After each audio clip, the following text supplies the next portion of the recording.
దేవతల రాజధాని అమరావతి అయితే ఆంధ్రప్రదేశ్ రాజధాని కూడా అమరావతేనని ముఖ్యమంత్రి చంద్రబాబు నాయుడు అన్నారు. శ్రీ వెంకటేశ్వర స్వామి తమ కుల దైవమని, స్వామికి అప్రదిష్ట తెచ్చే పని ఎప్పటికీ కూడా చేయనని, ఎవరిని చేయనని ఆయన స్పష్టం చేశారు. కొందరు తప్పులు చేస్తారని, తప్పు చేసిన వారికి ఇంకో జన్మలో శిక్ష ఉంటుందనుకుంటారని, అయితే తప్పు చేస్తే మాత్రం వెంకటేశ్వర స్వామి ఈ జన్మలోనే శిక్షిస్తారని చెప్పారు. రాజధానిలో వెంకటేశ్వర స్వామి ఆలయ విస్తరణకు సీఎం చంద్రబాబు నాయుడు భూమి పూజ చేశారు. అనంతరం ఓం నమో వెంకటేశాయ అంటూ సీఎం చంద్రబాబు ఉపన్యాసాన్ని ప్రారంభించారు. కలియుగ దైవం శ్రీ వెంకటేశ్వర స్వామి ఈ యుగంలో ఏపీలో అవతరించారన్నారు. 2019లో ఆలయాన్ని నిర్మించాలని సంకల్పం చేశామని గుర్తు చేశారు. ఈ ప్రాంతానికి పేరు పెట్టినప్పుడే వెంకటేశ్వర స్వామి తన ద్వారా సంకల్పించారని తెలిపారు. ఇక్కడి రైతాంగం 29,000 మంది 33,000 ఎకరాల భూమిని స్వచ్ఛందంగా ల్యాండ్ పూలింగ్ విధానంలో ఇచ్చారని వారిని అభినందిస్తూ ధన్యవాదాలు తెలియజేశారు. వారికి ఆ సంకల్పాన్ని వెంకటేశ్వర స్వామి కల్పించారన్నారు. కృష్ణా నదీ తీరాన పవిత్రమైన శ్రీ వెంకటేశ్వర స్వామి దేవస్థానం నిర్మితమైందని తెలిపారు. 1983లో తిరుమలలో అన్నదానాన్ని ఎన్టీఆర్ ప్రారంభిస్తే 2013లో ప్రాణదానం కార్యక్రమాన్ని స్విమ్స్లో ప్రారంభించినట్లు ముఖ్యమంత్రి వెల్లడించారు. తమ ఇంటి దైవం వెంకటేశ్వర స్వామి తమ ఇంటి నుంచే చూస్తే ఆయన నామాలు కనిపిస్తాయని చెప్పుకొచ్చారు. ఎప్పుడూ కూడా వెంకటేశ్వర స్వామికి అప్రదిష్ట పాలు తెచ్చే పనిని చేయనని, ఎవరిని చెయ్యనివ్వనని ఆయన స్పష్టం చేశారు. వెంకటేశ్వర స్వామి వద్దకు ఎప్పుడు వెళ్లినా క్యూ లైన్లోనే వెళ్తానని తెలిపారు.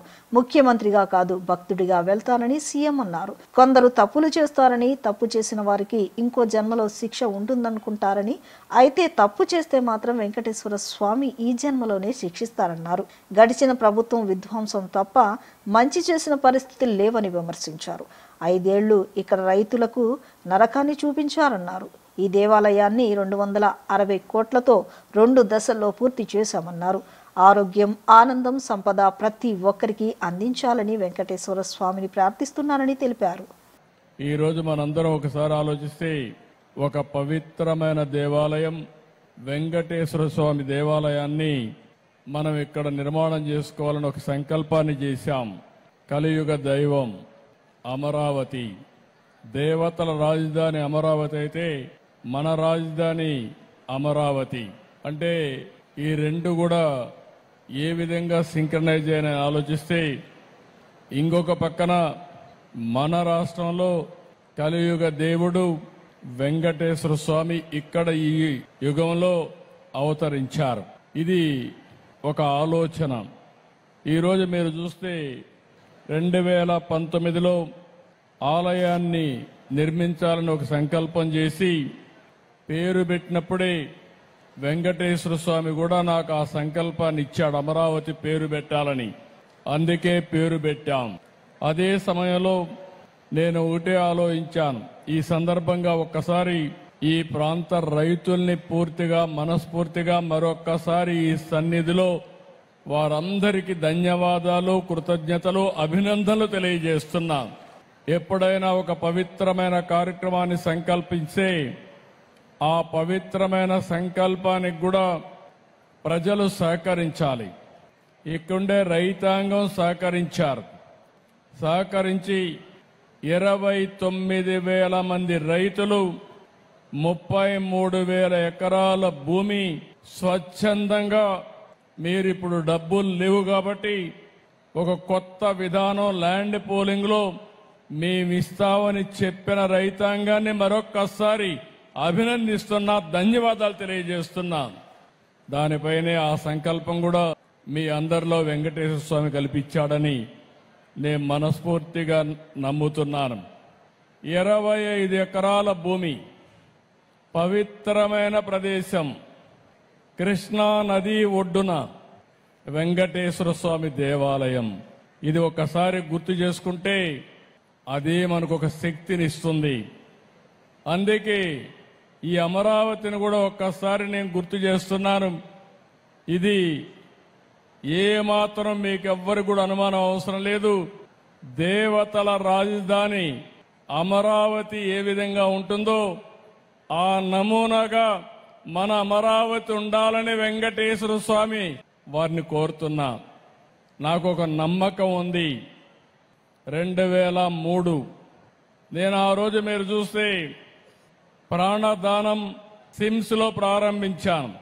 ఎన్టీ రామారావు గారు ప్రారంభించిన కార్యక్రమం అన్నదానం 83లో ప్రారంభిస్తే నేను 2003లో ప్రాణదానాన్ని ప్రారంభించి బ్రహ్మోత్సవాల సందర్భంగా దేవునికి ప్రభుత్వ లాంఛనాలు సమర్పించే సందర్భంలో 23 క్లేమోర్ మైన్స్ నా మీద బ్లాస్ట్ చేస్తే సాక్షాత్ వెంకటేశ్వర స్వామి నాకు ప్రాణభిక్ష పెట్టాడు తప్ప ఇంకోటి కాదని చెప్పి విజ్ఞప్తి చేస్తున్నా. అది వెంకటేశ్వర స్వామి మహిమ. నేను చిన్నప్పుడు కూడా మా కుటుంబం కానీ చిన్నప్పటి నుంచి మా ఇంటి దైవం వెంకటేశ్వర స్వామి.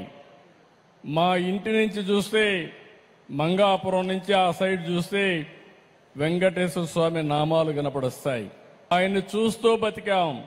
ఆయన పాద పద్మాల చింతన అనునిత్యం తరించాం, ముందుకెళ్ళాం. అందుకే నేను ఎప్పుడు కూడా వెంకటేశ్వర స్వామికి గాని అప్రతిష్ట పాలొచ్చే ఏ పని చెయ్యను, ఎవరిని చెయ్యనియనని మరొక్కసారి మీ అందరికీ విజ్ఞప్తి చేస్తున్నా. రాజధాని అమరావతి కోసం భూమిలిచ్చిన రైతుల సమస్యల పరిష్కారానికి అత్యంత ప్రాధాన్యం ఇవ్వాలని ముఖ్యమంత్రి చంద్రబాబు నాయుడు ఆదేశాలు జారీ చేశారు. గత పాలనలో ఇబ్బందులు ఎదుర్కొంటున్న రాజధాని రైతులకు న్యాయం జరగాలని సీఎం సూచించారు. సచివాలయంలోని సిఆర్డీఏపై సీఎం సమీక్ష నిర్వహించారు. గత పాలనలో రాజధాని కోసమే రైతులు సుదీర్ఘ పోరాటం చేశారని, వారికి ఏమైనా సాంకేతిక పరమైన ఇబ్బందులు ఉంటే వాటిని తక్షణం పరిష్కరించాలని సిఆర్డీఏ పురపాలక శాఖను ముఖ్యమంత్రి ఆదేశించారు. త్వరలో వారితో సమావేశమై ఇబ్బందులు తెలుసుకోవాలని పురపాలక శాఖ మంత్రికి అధికారులకు స్పష్టం చేశారు. రైతులు త్యాగం చేసిన ప్రభుత్వానికి సహకరించిన రైతులకు ప్రభుత్వం తరపున అదే స్థాయి సహకారం అందించాలని అన్నారు. అపరిష్కృతంగా ఏమైనా అంశాలు ఉంటే వాటిని కేబినెట్ ముందు ఉంచాలని ఆదేశించారు. రాజధానిలో నిర్మాణాలు వేగంగా పూర్తి చేసేందుకు కార్యాచరణ చేయాలని సూచించారు. నిర్మాణాల నాణ్యత, వేగం విషయంలో ఎక్కడా కూడా రాజీ పడవద్దనని పేర్కొన్నారు. అంతిమంగా అమరావతి ప్రపంచ శ్రేణి నగరంగా తయారు కావాలన్నదే ప్రభుత్వ లక్ష్యమని సీఎం స్పష్టం చేశారు. ఈ సమీక్షకు పురపాలక శాఖ మంత్రి పి నారాయణ, సిఆర్డీఏ పురపాలక శాఖ ఉన్నతాధికారులు హాజరయ్యారు. భవానీ దీక్ష విరమణకు తరలివచ్చే లక్షలాది మంది భక్తులకు అసౌకర్యం కలగకుండా అన్ని ఏర్పాట్లు చేస్తున్నామని జిల్లా కలెక్టర్ లక్ష్మీషా తెలిపారు. ఇప్పటికే పనులన్నీ చురుగ్గా సాగుతున్నాయని అన్నారు. దీక్ష విరమణలు సమీపించేలోగా అన్ని ఏర్పాట్లు సజావుగా పూర్తి చేయాలని సంబంధిత అధికారులకు ఆదేశాలు జారీ చేశారు. భవానీ భక్తులు గుడికి వచ్చి అమ్మవారిని దర్శించుకుని ఇరుముడులు సమర్పించి తిరుగు ప్రయాణం అయ్యే వరకు ఎలాంటి ఇబ్బంది తలెత్తకుండా చూస్తామని స్పష్టం చేశారు. ఇంద్రకీలాద్రిపై భవానీ దీక్ష విరమణ కోసం జరుగుతున్న ఏర్పాట్లను పరిశీలించారు. ఎన్టీఆర్ జిల్లా కలెక్టర్ లక్ష్మీషా, నగర పోలీస్ కమిషనర్ రాజశేఖర్ బాబు, ఆలయ ఈవో సీనా నాయక్, ఇంకా వివిధ శాఖల అధికారులు సెంట్రల్ కమాండ్ కంట్రోల్ సెంటర్తో సహా పలు ప్రదేశాలను పర్యవేక్షించారు. ఈ ఏర్పాట్లలో భక్తుల సౌకర్యాలను పరిశీలించారు. భక్తులకు ఎటువంటి అసౌకర్యం కలగకుండా ఏర్పాట్లు చేయడం పట్ల సంతృప్తి వ్యక్తం చేశారు. క్యూ లైన్లు, దర్శన సౌకర్యాలు, అన్నదానం, ప్రసాదాల పంపిణీ కౌంటర్లు, భక్తులు ఇరుముడుల సమర్పించేందుకు జరుగుతున్న ఏర్పాట్లను వారు తనిఖీ చేశారు. ఈ సందర్భంగా వారు మాట్లాడుతూ భవానీ దీక్ష విరమణకు తరలి వచ్చే లక్షలాది మంది భక్తులకు అసౌకర్యం కలగకుండా అన్ని ఏర్పాట్లు చేస్తున్నామని తెలిపారు. ఇప్పటికే పనులన్నీ చురుగ్గా సాగుతున్నాయన్నారు. దీక్ష విరమణలు సమీపించేలోగా అన్ని ఏర్పాట్లు సజావుగా పూర్తి చేయాలని సంబంధిత అధికారులకు ఆదేశాలు జారీ చేశారు. భవానీ భక్తులు గుడికి వచ్చి దర్శించుకుని ఇరుముడులు సమర్పించి తిరుగు ప్రయాణం అయ్యే వరకు ఎలాంటి ఇబ్బందులు తలెత్తకుండా చూస్తామని స్పష్టం చేశారు. భక్తుల భద్రత కూడా ఇబ్బందులు లేకుండా పటిష్టమైన బందోబస్తు ఏర్పాటు చేస్తున్నట్లు వివరించారు. వచ్చే భవానీలు అత్యంత సంతృప్తికరంగా అమ్మవారిని దర్శనం చేసుకొని భవానీ దీక్షను విరమణ చేసుకొని అనంతనం తీసుకొని హ్యాపీగా ఇంటికి వెళ్ళేలాగా అన్ని ఏర్పాట్లు చేయడం జరిగింది. ఎలాగైతే దసరాలో వచ్చే భక్తాదులకి మంచి అనుభూతి ఇచ్చి ఒక మంచి ఎక్స్పీరియన్స్ పంపించాము, అలాగే ఈసారి కూడా భవానీ విరమణ దీక్షలు కూడా వచ్చే భవానీలకి మంచి అనుభూతి అలాగే మంచి ఎక్స్పీరియన్స్ ఇచ్చి పంపించడానికి అన్ని ఏర్పాట్లు చేశాము. దీంట్లో నాకు ఒకటే రిక్వెస్ట్ ఏంటంటే, ఇప్పుడే సిపి గారు అలాగే అధికారులందరూ మనం మాట్లాడుకున్నాము, గురుస్వాములు ఎవరైతే ఉంటారో మీకు ఒక యాప్ ఇవ్వడం జరుగుతుంది. దయచేసి మీ దగ్గర నుంచి ఎంతమంది భవానీలో దీక్ష తీసుకుంటున్నారు, ఎంతమంది వస్తున్నారు అనేది మనం కొంచెం ముందుగానే ఇన్ఫర్మేషన్ ఆ యాప్లో ఇవ్వగలిగితే ఇక్కడ ఏర్పాట్లు చేయడానికి చాలా అనుకూలంగా ఉంటుంది. వచ్చేవాళ్ళకి ఎక్కడ ఇబ్బంది లేకుండా చూసుకోగలుగుతాము. ఇదే కాకుండా లడ్డు ప్రసాదం కూడా ఆన్లైన్ అలాగే క్యూఆర్ కోడ్ ఆప్షన్ కూడా ఈసారి ఇస్తాము. మీరు ఆన్లైన్లోనే మీ మొబైల్ ద్వారా బుక్ చేసుకోవచ్చు, క్యూ లైన్లో వెళ్తున్నప్పుడు బుక్ చేసుకోవచ్చు. అలాగే వీలైనంత వరకు మొబైల్ పేమెంట్, ఈ పేమెంటు లేదా యూపీఐ పేమెంటు, ఫోన్పేనే వాడండి. క్యాష్ కొంచెం తగ్గించి ఆన్లైన్ కొనుక్కుంటే మీకు ఈజీగా ఇవ్వడానికి మనకు అవకాశం ఉంటుంది. సో క్యాష్ కూడా ఉంటుంది కానీ కొంచెం చిల్లర ఉండదు, అది ఉండదని కొంచెం అక్కడక్కడ ఇబ్బంది అవుతుంది. దయచేసి వచ్చే భవానీలో భక్తాదులు ఆన్లైన్ బుకింగ్ చేసుకొని లడ్డు మీకు ఎంతైనా బుక్ చేసుకోండి. ఆన్లైన్ బుక్ చేసుకుంటే నాకు 2 అడ్వాంటేజెస్. ఒకటి, ఎన్ని లడ్డు కావాలని ముందుగానే మనం తయారు చేసి పెట్టుకోవచ్చు. అట్లాగే ఈ చేంజ్ ఉండదు అని అక్కడ డిలే అయ్యే అవకాశం ఉండదు. కాబట్టి దయచేసి ఈ 2 అందరూ సహకరించాలి. సో దయచేసి వచ్చే భక్తాదులకి, వచ్చే భవానీలకి నా రిక్వెస్ట్, అధికారులు అలాగే అక్కడ పోలీస్ డిపార్ట్మెంట్స్ ఇచ్చే సలహా సూచనలు పాటిస్తూ మీరు అమ్మవారిని అత్యంత సంతృప్తికరంగా చూసుకొని వెళ్ళాలని కోరుకుంటున్నాను. ఈసారి జిల్లా కలెక్టర్ గారు చెప్పినట్టు గురుస్వాముల రిజిస్ట్రేషన్ ఒకటి, తర్వాత లడ్డూస్ గ్రామ సచివాలయాల ద్వారా కూడా లడ్డులు టికెట్లు కొనే అవకాశం ఈసారి కల్పిస్తున్నారు. అదేవిధంగా మొబైల్ యాప్లో కూడా గూగుల్ పేనో ఫోన్పేనో ద్వారా కూడా వారు కొనుక్కోవచ్చు. కొనుక్కున్న తర్వాత ఆ క్యూఆర్ కోడ్ ఏదైతే ఉందో ఆ క్యూఆర్ కోడ్ని జాగ్రత్తగా పెట్టుకొని చేసి వేరే వాళ్ళకి ఇవ్వకుండా ఇక్కడికి వస్తే ఇక్కడ మనకు ఈజీగా లడ్లు ఇవ్వడం జరుగుతుంది. ముఖ్యంగా ఎక్కువ లడ్లు కావాలన్నప్పుడు, అంటే 6 కంటే ఎక్కువ లడ్లు కావాలన్నప్పుడు మీరు యాప్లో కానీ కొనుక్కుంటే మీకు ఖచ్చితంగా దొరుకుతుంది. లేదంటే ఇక్కడికి మీరు యాప్లో లేకుండా డైరెక్ట్గా వచ్చారనుకోండి, వస్తే లడ్లు అన్నీ ఎక్కువ దొరకపోవచ్చు, కేవలం 6 దొరికే అవకాశం ఉంటుంది. కాబట్టి దయచేసి భక్తులు దీన్ని గమనించాలి. ఎందుకంటే ఈ మధ్యన మీకు భక్తులు విపరీతంగా వస్తున్నారు. లాస్ట్ టైం మనము 12 లక్షలు 13 లక్షలు అనుకున్న భక్తులు 20 లక్షల దాకా వచ్చారు.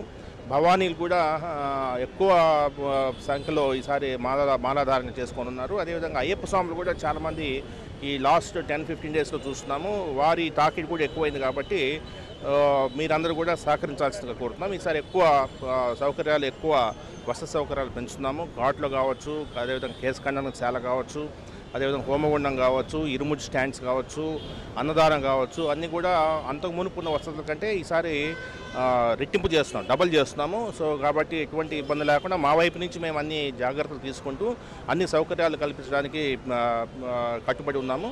భక్తులు కూడా మాతో సహకరించాల్సిందిగా కోరుకున్నాను.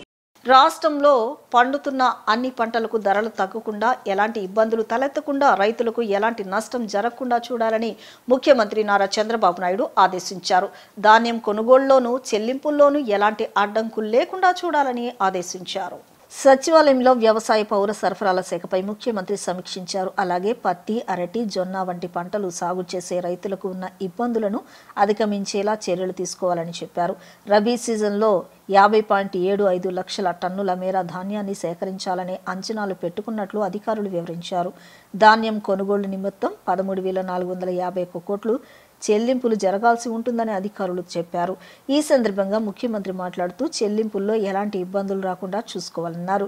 2 రోజుల్లో ధాన్యం కొనుగోలుకు సంబంధించిన చెల్లింపుల ప్రక్రియను పూర్తి చేయాలని, దీనికి సంబంధించిన నిధుల విషయంలో ఆర్థిక శాఖతో సమన్వయం చేసుకోవాలని, భారీ వర్షాలు ఉంటాయనే వాతావరణ హెచ్చరికల నేపథ్యంలో రైతులకు ఇబ్బందులు కలగకుండా గోనె సంచులను రైతులకు అందించాలని సీఎం చంద్రబాబు స్పష్టం చేశారు.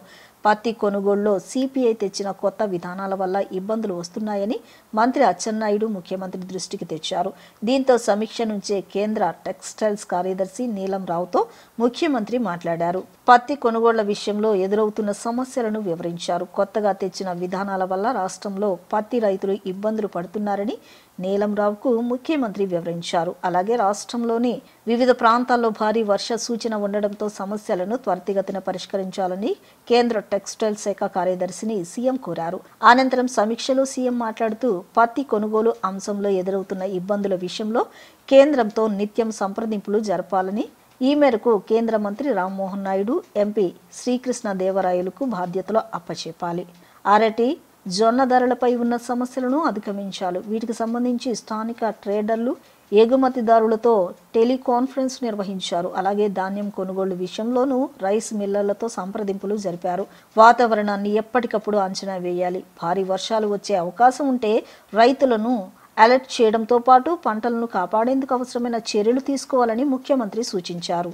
రానున్న తుఫాను కారణంగా రైతులకు ఎలాంటి ఇబ్బందులు లేకుండా ధాన్యం కొనుగోలు ప్రక్రియ వేగవంతం చేయాలని రాష్ట్ర గృహ నిర్మాణ, సమాచార, పౌర సంబంధాల శాఖ మంత్రి వర్యులు కొలుసు పార్థసారథి జిల్లా కలెక్టర్ను ఆదేశించారు. మంత్రివర్యులు పార్థసారథి మోబా మండలం కరకంపాడు గ్రామ పర్యటన సందర్భంగా మార్గ మధ్యలో పామర్ సెంటర్ నుండి గుడివాడ వెళ్లే రహదారిలో రైతులు ఒకవైపు ఆరబెట్టిన ధాన్యాన్ని పరిశీలించారు. ఈ సందర్భంగా మంత్రి రైతులతో ముఖాముఖి మాట్లాడారు. ధాన్యం కొనుగోలుపై రైతుల అభిప్రాయాలను అడిగి తెలుసుకున్నారు. మిల్లర్లు అధికారుల మధ్య సమన్వయం లేకపోవడంతో వాహనాలు రాక ధాన్యం కొనుగోలులో తాము ఇబ్బందులు పడుతున్నామని రైతులు మంత్రి దృష్టికి తీసుకొని వచ్చారు. అంతేకాకుండా రంగుమారిన ధాన్యం మిల్లర్లు తీసుకోవటం లేదని, ఆ ధాన్యాన్ని కూడా తీసుకునే విధంగా తగిన సహాయం చేయాలని రైతులు మంత్రికి విజ్ఞప్తి చేశారు. దీనిపై మంత్రివర్యులు వెంటనే స్పందించి జిల్లా కలెక్టర్ డీకే బాలాజీతో సెల్ ఫోన్లో మాట్లాడుతూ రానున్న తుఫాన్ వలన రైతులకు ఎలాంటి నష్టం వాటిల్లకుండా ధాన్యం కొనుగోలు ప్రక్రియ త్వరగా పూర్తి చేయాలని సూచించారు. రైతులకు ఉన్న చిన్న చిన్న సమస్యలను వెంటనే పరిష్కరించాలన్నారు. ఇక్కడ రైతులంతా రహదారి వెంబడి ధాన్యం ఆరబోసుకుని ఉన్నారని, వెంటనే ధాన్యం రవాణాకు వాహనాలు ఏర్పాటు చేసి వచ్చే 4 రోజుల్లో మొత్తం ధాన్యాన్ని కొనుగోలు చేసేందుకు జిల్లా యంత్రాంగం వెంటనే చర్యలు తీసుకోవాలన్నారు. పామరు నియోజకవర్గానికి సంబంధించి మిల్లర్లు, ధాన్యం కొనుగోలుకు సంబంధించిన అధికారులందరినీ సమన్వయపరిచి రైతుల ఇబ్బందులను తొలగించే విధంగా చొరవ చూపాలన్నారు.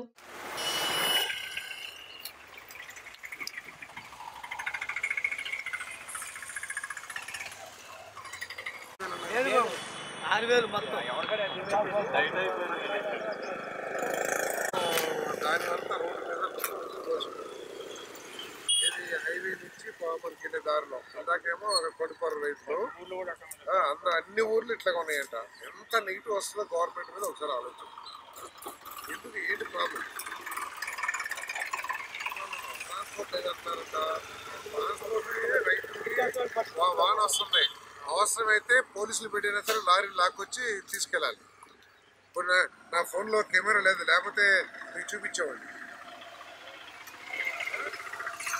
మరి ఇంత ధాన్యం రోడ్డు మీద పెట్టలేకండి, బళ్ళు రావట్లేదంట. ఏంటి మానిటర్ చేసేది ఏంటి ఇక్కడ? కొంచెం చూడండి మీరు కొద్దిగా సీరియస్గా. Now you visit palmer now. లేకపోతే మీ వాళ్ళు ఎవరైనా అసిస్టెంట్స్ ఉంటే పంపించి పామర్ మొత్తం చూసి ఎవరెవరైనా రిజర్వేట్ చేయండి.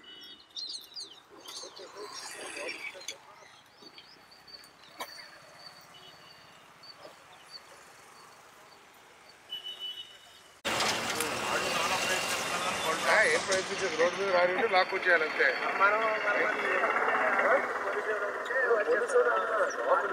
మీరు లాక్కొచ్చేది పోలీసు వాళ్ళు అధికారులు పెట్టుకుని లారీ ఖాళీ ఉంటే ముందు 2 లారీలు వేసి మీరు ఎక్కడ లోడ్ వెళ్ళడం అదే చెప్తాను సార్. రేట్ అనేది మామూలుగా ఫోటో ఆరబెట్టి తీసుకెళ్తాం సార్.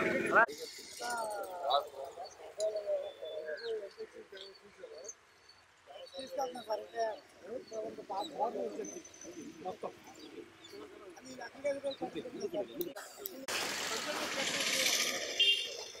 ఇప్పుడు చిన్న విరామం తీసుకుందాం.